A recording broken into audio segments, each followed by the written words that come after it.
जय हिंद फ्रेंड्स। तो आप सबके सामने मैं लगातार वीडियो अपलोड कर रहा हूँ क्वेश्चंस का। तो आज धमाकेदार क्वेश्चन है, 50 क्वेश्चन है जो फिजिक्स और कुछ स्टैटिक्स जीके के तौर पे है। तो आप अगर इस क्वेश्चन का जवाब देते हैं तो काफ़ी आपका तैयारी बढ़िया है, क्योंकि क्वेश्चन का जवाब तभी देंगे आप जब आप पढ़ते होंगे, क्योंकि क्वेश्चन भी उतना ही आसान है। ये लूसेंट का पूरा निचोड़ है, बढ़िया है एकदम। क्वेश्चन टॉपिक वाइज है। अगर आप किसी भी एग्जाम का तैयारी करते हैं तो आपको ये जवाब जरूर आना चाहिए। तो बिना किसी देरी के वीडियो को स्टार्ट करते हैं। अगर आप मेरे चैनल पर न्यू आए हैं तो चैनल को जरूर सब्सक्राइब करना और घंटी वाले बेल आइकन को जरूर दबा लेना। ठीक है, तो स्टार्ट करते हैं वीडियो को, क्योंकि देर करने से कोई फायदा है नहीं।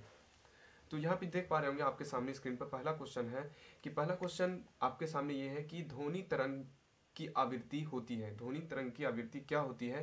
तो यहाँ पे 4 ऑप्शन दिया गया है, अनुप्रस्थ, अपरागामी और अनुदैर्ध्य और विद्युत चुंबकीय। तो आपको मालूम होगा कि यहाँ पे ध्वनि ध्वनि तरंग की प्राकृतिक होती है, ये अनुदैर्ध्य होती है। यहाँ पे आपको पहला क्वेश्चन का आंसर अनुदैर्ध्य होगा। दूसरा क्वेश्चन जैसे ही हम आएंगे, यहाँ पे दूसरा क्वेश्चन, निम्नलिखित में से कौन सा कथन ध्वनि तरंगों के लिए सत्य है?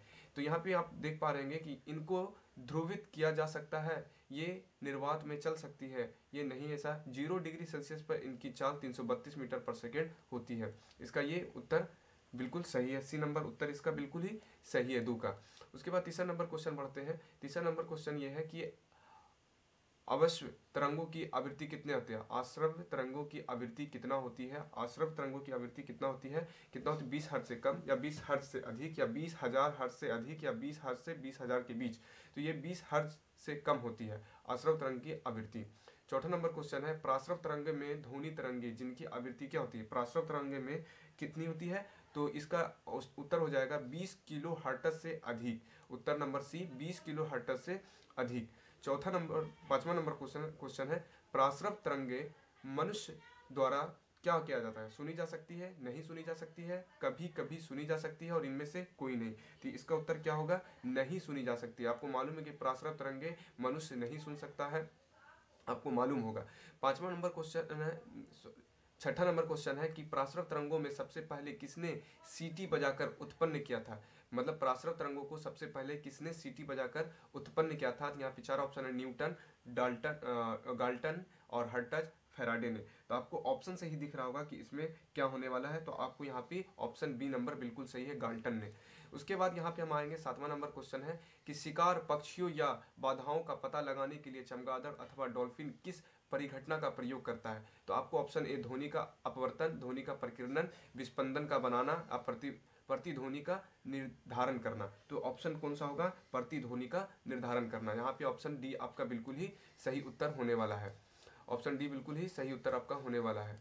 उसके बाद यहाँ पे 8 नंबर क्वेश्चन आएंगे, कीड़े तथा हानि पहुंचाने वाले तत्वों को घरों से दूर भगाने के लिए प्रयोग में लाया जाता है क्या चीज? अल्ट्रासोनिक तरंगे, रेडियो तरंगे, सबसोनिक तरंगे या इंफ्रारेड तरंगे। तो आपका 8 नंबर का हो सकता है आंसर अल्ट्रासोनिक तरंगे। 8 नंबर का ए नंबर क्वेश्चन होगा, अल्ट्रासोनिक तरंगे। उसके बाद यहाँ पे 9 नंबर क्वेश्चन आएंगे, ध्वनि का तारत्व पिच किस पर निर्भर करता है? तो आपको मालूम है ध्वनि का तारत्व किस पर निर्भर करता है? तो आवृत्ति पर, हर्ट्ज, मतलब हर्ट्ज पर इसका निर्भर करता है। 10 नंबर क्वेश्चन है कि विमानों में आंतरिक भागों की सफाई में किसका उपयोग किया जाता है? तो प्राश्रव तरंगे, आश्रव तरंगे, ऑक्जेलिक अम्ल, कार्बन डाइऑक्साइड, किसका इस्तेमाल किया जाता है? आपको अगर मालूम है तो बताए, नहीं तो कोई बात नहीं, मैं तो बता ही रहा हूँ। इसका 10 नंबर आंसर का प्राश्रव तरंगे। 10 का आंसर होगा प्राश्रव तरंगे। 11 नंबर का 20 हर्ट्ज से 20,000 हर्ट्ज बारंबारता की ध्वनि निम्नलिखित में से क्या है? तो अल्ट्रासाउंड है या इंफ्रासोनिक है या हाइपरसोनिक है या श्रव्य या ऑडिबल सोनी है? ये क्या है? तो 11 नंबर का आंसर होगा आपका श्रव्य या ऑडिबल ध्वनि है, 20 से 20,000 के बीच। 12 नंबर क्वेश्चन, तरंग का वेग भी आवृत्ति एन तथा तरंगदैर्घ्य लेमडा में संबंध क्या होगा? तो भी बराबर n lambda. Option A number बिल्कुल सही है। चंद्रमा पर धरातल से दूर विस्फोट सुनाई नहीं पड़ता, ऐसा क्यों होता? वायुमंडल की अनुपस्थिति के कारण, या चंद्रमा में गुरुत्वाकर्षण के कारण, या फिर ध्वनि तरंग की तीव्रता कम होने के कारण, या उपरोक्त में से कोई नहीं। तो वायुमंडल की अनुपस्थिति के कारण ऐसा होता है। 14 नंबर क्वेश्चन है कि चमगादड़ अंधेरे में उड़ सकती है, ऐसा क्यों होता है? क्योंकि अंधेरे में उसे साफ दिखाई पड़ता नहीं, उसकी आंख का प्यूपल बहुत बड़ा होता नहीं, वे आवृत्ति तीव्र ध्वनि तरंग पैदा करती है जो कि नियंत्रण करती है। बिल्कुल सही बात है, सी नंबर आंसर बिल्कुल सही होगा।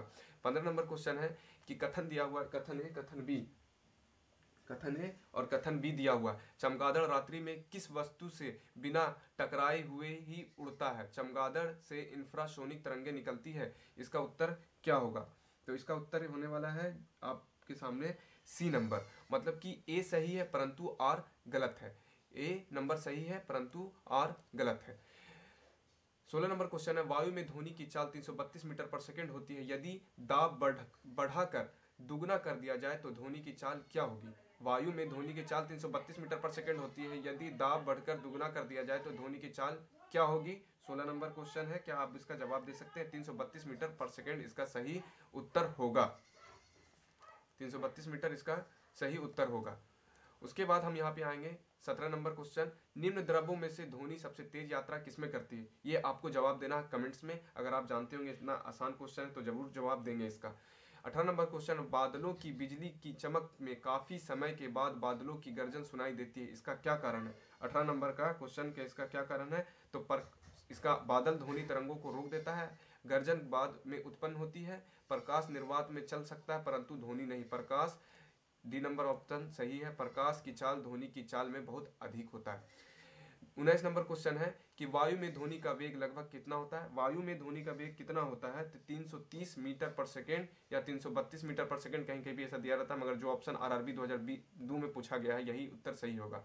किस माध्यम में ध्वनि सबसे तेज चलती है? किस माध्यम में ध्वनि सबसे तेज चलेगी? ठोस में, द्रव में, गैस में या वायु में? सबसे ज्यादा ध्वनि चलेगी ठोस में। आपके ठोस में कोई भी चीज मारते हैं तो देखते हैं आवाज दूर तक सुनाई देता बहुत जल्दी, इसी वजह से। उसके बाद हम यहाँ पे आएंगे, ये 1 नंबर क्वेश्चन, 1 नंबर जो क्वेश्चन है आपका यहाँ पे दिख रहा है, हिमालय की नदियाँ, हिमालय पर की नदियाँ हैं, हिमालय पार की नदियाँ हैं, क्या है? हिमालय पार की नदियाँ क्या है? तो सतलुज, सिंधु, संघ है या ब्रह्मपुत्र नदी, सतलज है। ये 3 नदियां हैं, ब्रह्मपुत्र, सिंधु, सतलज है। 2 नंबर क्वेश्चन है, निम्नलिखित में से नदियों की लंबाई का सही अवरोही क्रम कौन सा है? मतलब आपको अवरोही क्रम बताना है तो ब्रह्मपुत्र, और ऑप्शन ए सही हो जाएगा बिल्कुल, ब्रह्मपुत्र, गंगा, गोदावरी और नर्मदा, ये बिल्कुल ही सही उत्तर है 2 नंबर का। 2 नंबर का ए नंबर। भारत की बृहत्तम नदी कौन सी है? भारत की बृहत्तम नदी कौन सी है? 3 नंबर का आपको आंसर क्या होगा? ये आपको मालूम है, गंगा। गंगा गंगा नदी को बांग्लादेश में किस नाम से जाना जाता है? ये आपको क्वेश्चन का जवाब कमेंट्स में जरूर देना है। 5 नंबर, गंगा एवं ब्रह्मपुत्र की संयुक्त जलधारा किस नाम से जानी जाती है? गंगा एवं ब्रह्मपुत्र की संयुक्त जलधारा किस नाम से जानी जाती है? तो आप इसका उत्तर बता पाएंगे, या इसका उत्तर मैं दे रहा हूँ कि 5 नंबर का उत्तर होगा मेघना। 5 नंबर का सी उत्तर, मेघना। भारत की सबसे अधिक नगण्य 2 नदियां हैं, नौगण्य 2 नदियां हैं, भारत की सबसे अधिक नौगण्य 2 नदियां हैं, कौन सा? गंगा और ब्रह्मपुत्र। उत्तर बी बिल्कुल सही है। 7 नंबर क्वेश्चन है, निम्नलिखित में से भारत में किस पर सबसे लंबा सड़क हेतु है? तो सबसे लंबा सड़क हेतु गंगा नदी पर है, गंगा नदी पर सड़क लंबा है सबसे ज्यादा। सुंदरबन डेल्टा कौन से नदी बनाती है? सुंदरबन डेल्टा कौन सी नदी बनाती है? तो गंगा और ब्रह्मपुत्र। ऑप्शन सी नंबर बिल्कुल सही है, गंगा और ब्रह्मपुत्र। 9 नंबर क्वेश्चन है, गंगा और ब्रह्मपुत्र नदियों का उद्गम स्थान क्रमशः स्थित है? गंगा और ब्रह्मपुत्र का उद्गम स्थान कहाँ स्थित है? तो इसका स्थान 9 नंबर का क्वेश्चन है, इसका है उत्तराखंड और तिब्बत। उत्तराखंड तिब्बत, ऑप्शन डी सही है। 10 नंबर का, निम्नलिखित में से कौन सी नदी उद्गम भारत में नहीं है? निम्नलिखित में से कौन सी नदी उद्गम भारत में नहीं है, मतलब भारत से नहीं निकलता है, तो ये कौन सा नहीं निकलता है? तो आपको ब्रह्मपुत्र भारत से नहीं निकलता। ब्रह्मपुत्र कहाँ से निकलता है वो जवाब आप हमें कमेंट्स में जरूर देंगे। 11 नंबर क्वेश्चन है, तिब्बत में बहने वाली नदी सांगपो निम्नलिखित में से किससे होकर भारत में प्रवेश करती है? किससे भारत में होकर प्रवेश करती है? तो भारत में अरुणाचल प्रदेश से होकर प्रवेश करती है, ऑप्शन सी बिल्कुल सही इसका उत्तर होगा।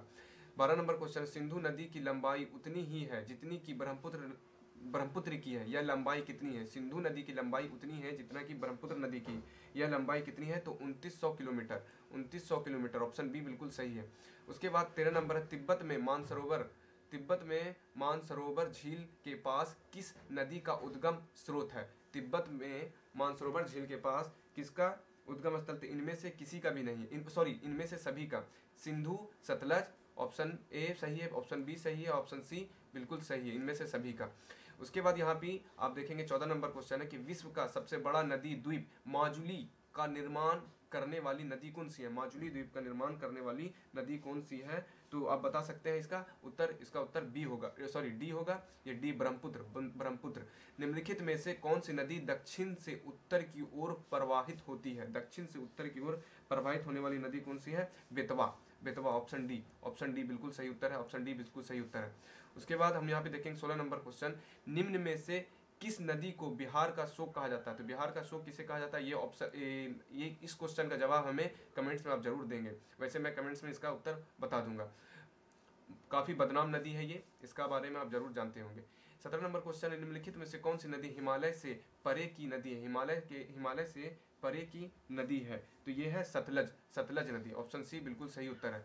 निम्नलिखित में से नदियों में से कौन सा एक विनाशक नदी है? निम्नलिखित कौन सा एक विनाशक नदी है? तो विनाशक नदी में आता है कौन सा? विनाशक नदी में आता है, आपको मालूम है, ये कोसी। आप इसका उत्तर भी जरूर देना, 16 नंबर का, 16 नंबर 18 नंबर क्वेश्चन से रिलेटेड है। उसके बाद 19 नंबर क्वेश्चन आते हैं, निम्नलिखित में से कौन सी नदी बंगाल का शोक कहलाती है? बंगाल का शोक कौन सी नदी कहलाती है? तो बंगाल का शोक नदी कहलाने वाली है दामोदर। बंगाल का शोक दामोदर नदी।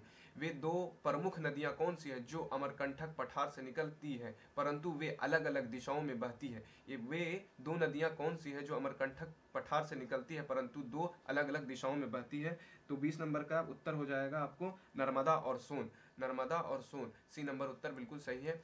तो मैंने ये आपका वेरी इंपॉर्टेंट 40 क्वेश्चन करवा दिया है। अगर वीडियो अच्छा लगा हो तो चैनल को सब्सक्राइब करना और घंटी वाले बेल आइकन को जरूर दबाना। तो मिलते हैं नेक्स्ट वीडियो में, अभी के लिए इतना ही। जय हिंद।